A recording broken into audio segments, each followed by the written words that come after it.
Students, we are in the chapter 7 international economics. So already we have seen the meaning of international economics, subject matter of international economics, and meaning of trade.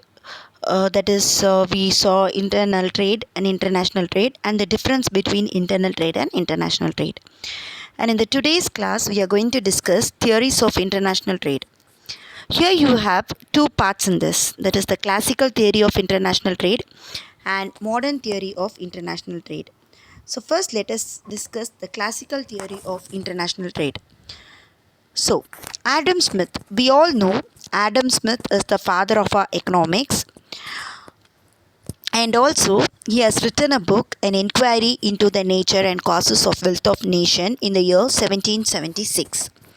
So in his book, he developed the theory of absolute cost advantage.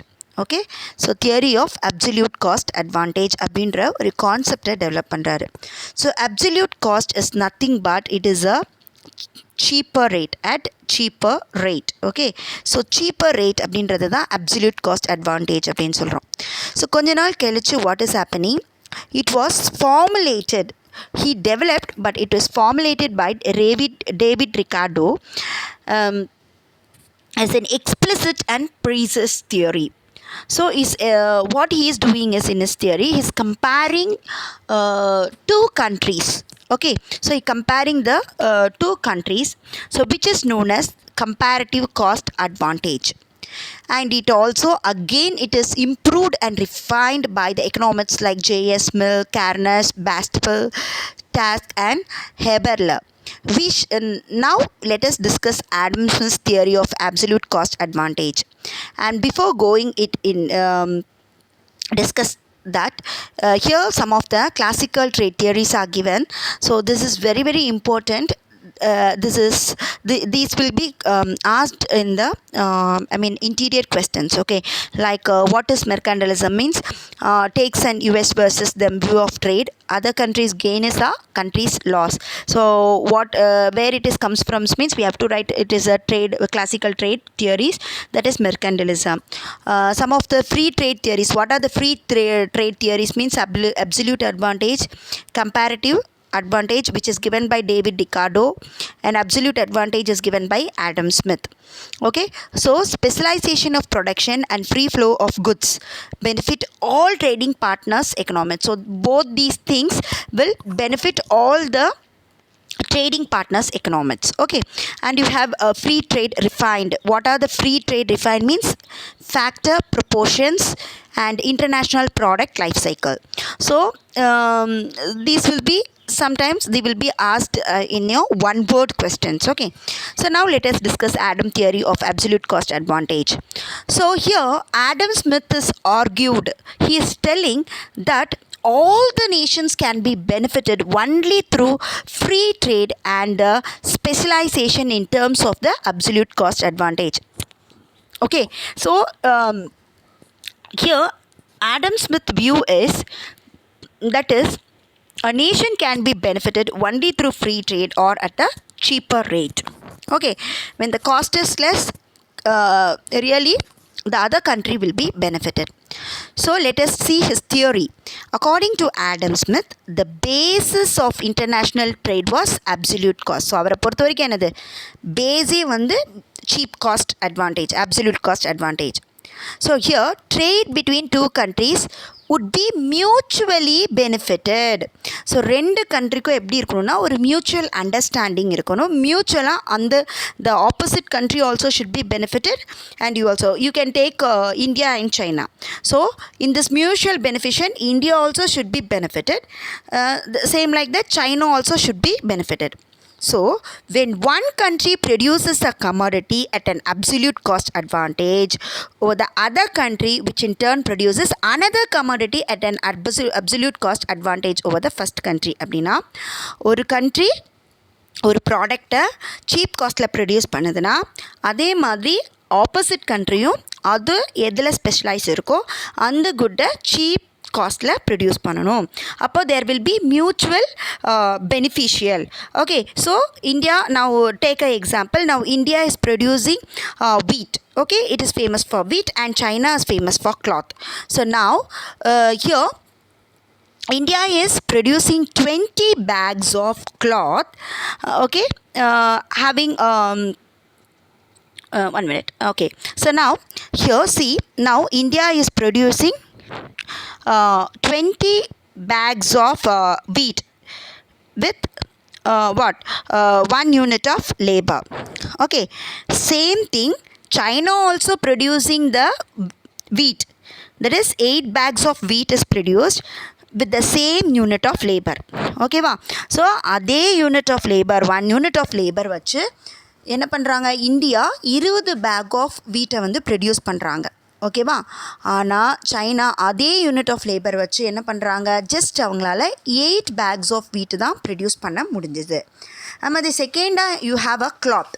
So கிளாத்தில் வந்து பார்த்திங்க அப்படின்னா India is producing, using 1 unit of labor, it is producing 6 meters of cloth. At the same time, China with the same labors producing 14 meters of cloth.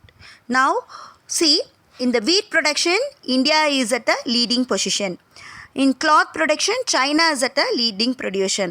So, for in case of wheat, China has the scarcity, and in the case of cloth, India has a scarcity. So now, what is happening here? India can borrow or get it or get a trade. Trade can happen to China. Wheat can be given to China and cloth can be given to India. Okay, so this is known as the transaction. Okay, where the more goods are produced can be sent to the country where there is scarcity. எங்கே பற்றாக்குறை இருக்கோ அங்கே வந்து எந்த பொருளுக்கு பற்றாக்குறை இருக்கோ அந்த பொருள் வந்து அந்த கண்ட்ரிக்கு சென்ட் பண்ணிவிட்டு எங்கே வந்து சர்ப்ளஸ் ப்ராடக்ட் அதிகமாக இருக்கோ அந்த சர்ப்ளஸ் ப்ராடக்ட்டு எங்கெல்லாம் எந்தெந்த கண்ட்ரிஸ்லாம் பற்றாக்குறை இருக்கோ அங்கே வந்து டிரான்சாக்ஷன் வச்சுக்கலாம். ஓகேவா, ஸோ இதுதான் வந்து ஆடம் ஸ்மித் சொல்லியிருக்காரு. அப்போது இதுக்கு ஒரு அசம்ஷன்ஸ் இருக்குது. என்னென்ன அசம்ஷன்னா, there are 2 countries and 2 commodities, அதாவது 2 country 2 commodity. ஓகேவா, so that is India and China, wheat and cloth. Labor is the only factor of production. We all know we have 4 factors of production. That is, ஒரு பொருள் உருவாகணும்னா we need the land, labor, capital, and organization. So in this case, Adam Smith is taking labor as the only factor of production. Okay, and labor units are homogeneous. Homogeneous na same. Okay, the units of labor used is same. Okay, so even the cost of price of a commodity is measured by the amount of labor. So எவ்வளோ labor use பண்ணுறோமோ அதை base பண்ணி தான் we are fixing the price also. Okay, here there is no transport cost. So now you can see the tabular column here and the diagram is drawn according to this. So this side is wheat and this side is cloth. Okay, so now 20 units, 20 bags of wheat and 6 meters of cloth, and this is 8 bags of wheat and this is cloth. So red line is China and this is India. Okay, so your diagram will be like this. So from the illustration it is clear that India has an absolute cost. அதாவது வந்து இந்தியாவுக்கு வந்து it has a absolute cost advantage. இந்தியாவை பொறுத்த வரைக்கும் India can earn more in wheat. அதே மாதிரி China can earn in cloth. புரிஞ்சிச்சா? That's what they have given. It is clear that India has an absolute cost advantage in the production of wheat over China, and China has an absolute cost advantage over the cloth production. So therefore, India should specialize in the production of wheat and import cloth from China. அதாவது India வந்து தன்னோட wheat productionல it should be specialized and it should export it to China and should import the cloth from China to India. Okay, because China is specialized in the cloth production. Okay, so that's all. Next, coming to Ricardo theory. Okay, so Ricardo theory, already I told, this is about the comparative. Okay, here we are speaking about the comparative cost. Okay, so here Ricardo theory of comparative cost advantage. David Ricardo he is a British economist. இதெல்லாம் தான் உங்களுக்கு one wordல வரும்.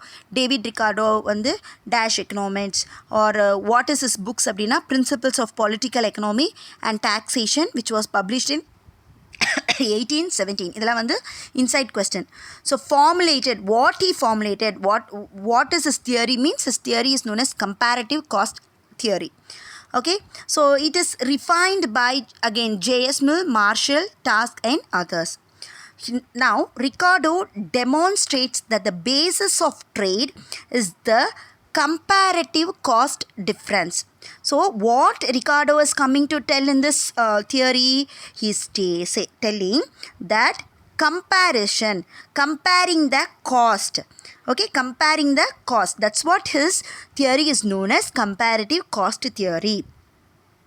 So here trade can be take place even if the absolute cost difference is absent. Cheap cost difference irundha kuda here this theory can be taken place, but there is what comparative cost difference. ஆனா இங்க என்ன இருக்கு, cost difference இருக்கு.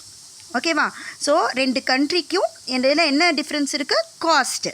ஓகேவா? So according to Ricardo a country can gain from trade when it produces at relatively lower cost. ஒரு country வந்து எப்போ produce பண்ணலாம் அப்படின்னா லோவர் காஸ்ட்டில் ப்ரொடியூஸ் பண்ணும்போது it can earn by selling it with a higher cost. So even when a country enjoys absolute advantage in both the goods, the country should specialize in the production and export of those goods which are relatively more advantageous.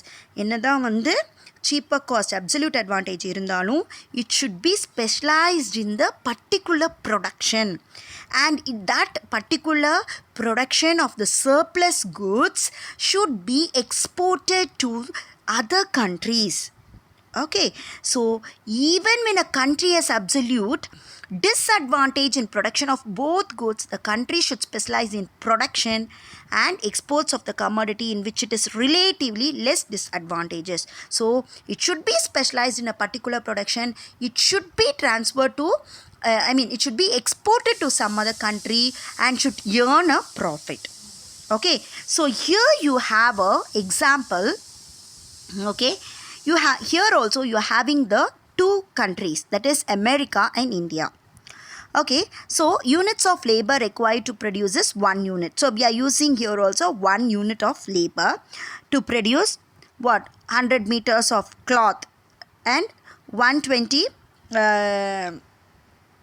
120 bags of wheat.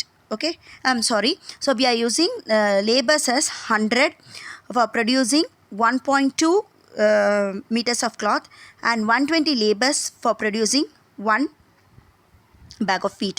The same thing India 90 and 80 is used. Okay, so here it is evident from the example that India has an absolute advantage in production of both wheat and cloth. Okay, so here see labor required for 1 unit of labor is, in America for producing 1 unit of labor we need 120 labors, but in India just 80 is enough. Okay, the same time for producing a cloth India need 90 but America need 100. So comparing to India, America uses more labors to produce the goods. Okay, so here it is very clear that India has an absolute advantage in production of both cloth and wheat because it is using less laborers comparing to America. Okay, so we tell it as it is a more advantageous. Okay, so here you have some assumptions like here also we are using 2 nations and 2 commodities. Okay, so 2 into 2 model, and labor is the only element. Here also we are using the labor as the only element, and we tell it as we assume that all the labors have equal efficiency and labor is perfectly mobile. Okay, he is not moving to some other country. He is working within the country and producing that particular product where he is specialized. And production is subject to the law of constant returns. Okay, here we are using the law of constant returns, and foreign trade is free from all barriers. Here foreign trade happens, here no barriers, no rules are there. Okay, here technology is not technology is not changed. We are using the same technology. There is no transport cost, perfect competition, full employment, and no government intervention. So if we in this assumption only, here we are using this law. Okay,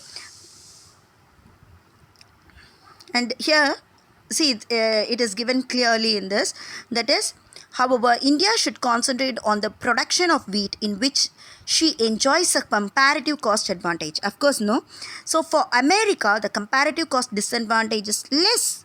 See, when comparing to wheat, here less disadvantage in cloth production, because for cloth we are using only less laborers. Okay, in just 100 laborers are used.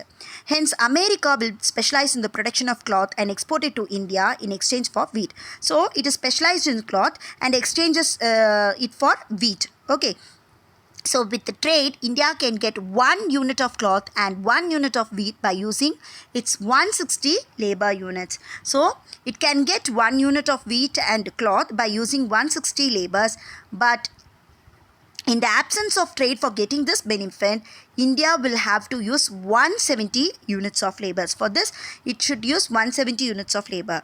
America also gains from this trade. With the trade, America get what? 1 unit of cloth and 1 unit of unit, but it's using 200 units of labor. Okay, so otherwise America will have to use 220 units of labor for getting 1 unit of cloth and 1 unit of wheat. So here, however, if you see, America using more labors to produce that 1 unit of wheat and 1 unit of cloth. Here you can see, right? See, 100 plus 120. Okay, so 220 units of labors are used for producing wheat and cloth, America. And this, speaking about India, it is lesser than America. Okay, so next is criticisms. So criticism here is labor cost is a small portion of the total cost. Of course, yes. When we are speaking about a product, labor cost is அதில் வந்து ஏதோ ஒரு part தான், ஒரு smaller cost தான் அந்த labour cost. ஆனால் theory based on labour cost is unrealistic. So correct தானே, லேபரை மட்டும் வச்சுட்டு நம்ம வந்து பேசக்கூடாது. பிகாஸ் ஒரு பொருள் உருவாகணும்னா அதுக்கு ஸ்பெண்ட் பண்ணக்கூடிய ரா மெட்டீரியல்ஸ், அதுக்கு யூஸ் பண்ணக்கூடிய மெஷினரிஸ், எல்லா காஸ்ட்டும் ஃபிசிக்கல், அது மேனுவல் பவர் மட்டும் இல்லாமல் intellectual works, every thing we have to consider. All the land cost, everything should be added in that. Okay, by keeping labor cost alone we can't decide it. Okay, next is laborers in different countries are not equal in efficiency. Of course, that is correct. All the labors are not equal. Okay, there is a difference between all the laborers and their specializations also. Okay, so next we have the modern theory of international trade, which will be discussed in the next class. So go through both the theories, and if you have any queries, please comment in the comment box. Thank you, children.